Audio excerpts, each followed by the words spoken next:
만약 매출이나 소득을 기준으로 성공을 정의해야 한다면 이번 영상은 제가 만난 극소수 성공인 중에서도 최상위에 드는 성공을 거머쥔 분이라 할 수 있겠습니다.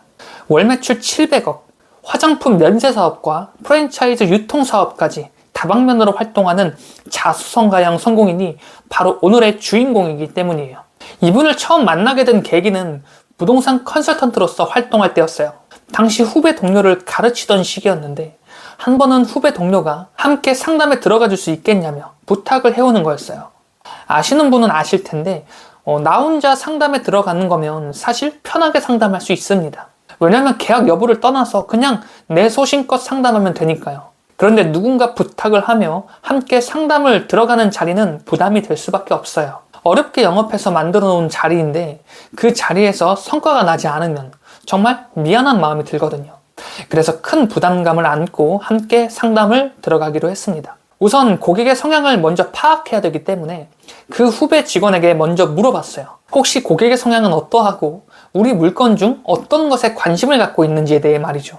그리고 만반의 준비를 하여 들어가게 되었습니다. 그분을 처음 만난 첫인상은 잘생긴 외모에 훤칠한 키, 그리고 손에는 불가리 반지를 끼고 있었고 앞전 목동에서 만난 5차원적 존재와는 다르게 머리부터 발끝까지 비싼 명품을 두르고 있던 모습이었어요. 저분의 성향은 어떠할진 잘 모르겠으나 우선 부자는 분명하겠구나 하고 속으로 생각했습니다.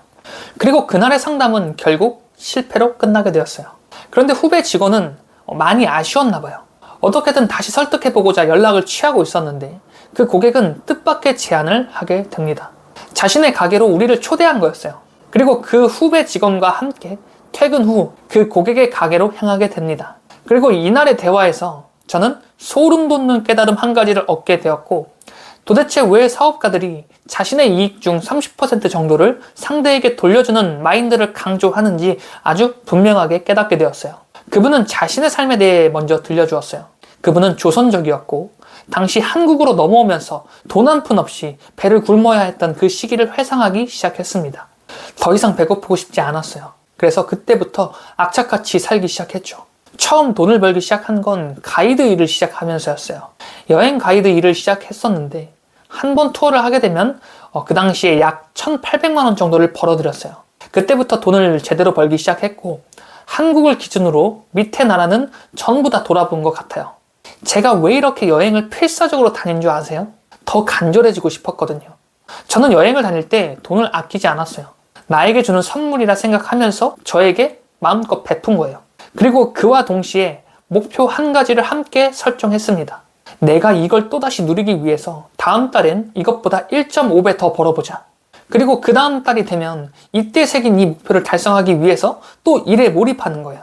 그리고 그 목표를 또 달성하게 되죠. 그럼 또다시 여행을 다니면서 나에게 준물을 또다시 하게 되고, 그렇게 또다시 이번 달보다 약 1.5배를 더 벌겠다라는 각오로 그 다음 달을 또 살아가게 돼요. 그렇게 시작했다라고 합니다. 그리고 이때 건대에서 만난 5차원적 존재가 던진 이 한마디로 인해 저는 사업가의 마인드가 어떤 것인지 비로소 제대로 깨닫게 되었습니다. 그분은 이어서 제게 말했어요. 저는 당신과 같은 사람이랑 더 자주 어울리고 싶어요. 저는 이러한 정보를 제공받는 걸 정말 좋아하거든요. 실제로 한 친구 덕분에 주식을 통해서 1억을 벌게 된 적이 있었어요. 그때 저는 그 친구에게 30%를 떼어서 줬어요. 왜냐면 이 친구 덕분에 내가 이 돈을 벌었기 때문에 여기서 30% 정도는 이 친구의 몫이 분명하다라고 판단하여서 그 친구에게 그 돈을 전해준 것이죠. 마찬가지예요. 저한테 여러 가지 정보를 많이 소개해 주었으면 해요. 그래서 만약에 제가 돈을 벌게 된다면 저는 과장님께 30% 정도까지 줄 수 있어요. 만약 1억의 순수익이 나게 되었다면 그 중에 3천만 원은 과장님께 드리겠다라는 이야기예요. 여러분, 이 이야기를 듣고 난 이후 어떠신가요? 여러 가지 생각이 오고 갈 수 있겠지만 이 대화를 마친 이후에 몇 개월간 정말 좋은 정보라고 판단되는 정보를 이 건대에서 만난 5차원적 존재에게 제공하고자 그렇게 생각이 집중되게 됩니다. 그것도 아주 자발적으로 말이죠. 이는 이전 영상에서 전해드린 목동에서 만난 5차원적 존재가 전한 메시지와 아주 일맥상통한 메시지였어요. 당시에도 이 이야기를 들으면서 와 할 정도의 울림을 받았지만 시간이 지나면 지날수록 이 이야기는 그 자체로 저에게 소름 돋을 정도의 전율을 가져다 주게 되었습니다. 저는 이때 확실하게 깨닫게 되었어요. 사람이 잘 되는 것은 전부 나 혼자만의 힘으로 이룰 수 없다는 것을 깨닫게 된 것입니다. 그래서 나의 역할과 타인의 역할, 그리고 운의 역할을 명확하게 구분할 줄 아는 게 성공의 1원칙이었어요. 그리고 각각의 역할에 있는 사람들을 내 편으로 만들 수 있다면 나의 성공 확률은 그만큼 더 올라간다는 사실을 깨닫게 되었습니다. 예를 들어서 건대에서 만난 이 5차원적 존재가 순수익의 30%를 저에게 돌려주겠다고 제안했어요. 그러자 저는 그때부터 이 사람이 수익을 가져갈 수 있도록 해야겠다라는 생각에 몰입하게 됩니다. 그러면서 정말 고급 정보라고 할 만한 것들을 그분에게 가장 먼저 자발적으로 제공하고자 움직이게 되었죠. 물론 그 후 몇 차례 정보를 전해주긴 했지만 검토해 보시더니 자신의 것이 아니라고 판단했는지 거래는 성사되지 않았고요. 하지만 지금도 이 생각은 변함없는 것 같아요. 언젠가 정말 좋은 정보를 얻게 된다면 이분에게 먼저 연락할 것이라는 생각을 말입니다. 저는 자발적으로 건대에서 만난 5차원적 존재의 성공을 서포트하는 타인의 역할을 자처하게 된 거예요. 여러분, 사람은 결국 내가 잘 되고 싶은 욕망, 내가 더 행복해지고 싶다라는 욕망을 품은 채 삶을 살아가는 것 같아요. 그렇게 우리는 적극적으로 제안해야 되는 것 같습니다. 당신이 더 잘 될 수 있도록 돕겠다고, 당신이 더 행복할 수 있도록 돕겠다라고 말이죠.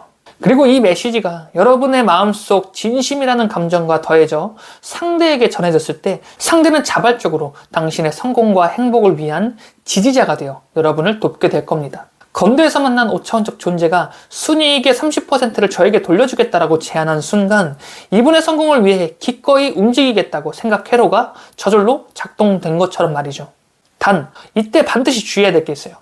반드시 타인에게 제안한 이것들은 반드시 지켜져야 됩니다. 사기꾼과 귀인은 책임감의 유무로 구분지을 수 있으니 말입니다.